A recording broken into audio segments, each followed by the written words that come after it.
Ever wanted to re-listen to a past conversation without digging through folders or files? With Android 16, Samsung makes it super simple. You can now review recorded calls directly from your app's recent or contacts tab. Here's how to do it. Open Phone app. Tap the Recent tab to view your call history. Select a recent call you want to review.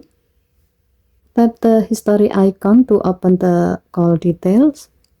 If the call was recorded, you will see a mic icon next to it.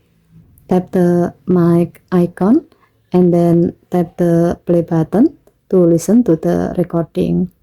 As a note, you can also access recording the same way from the Contacts tab for save number.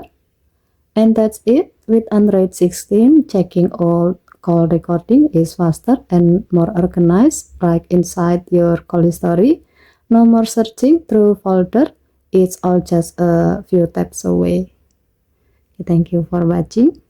Please help to like and subscribe. Have a nice day.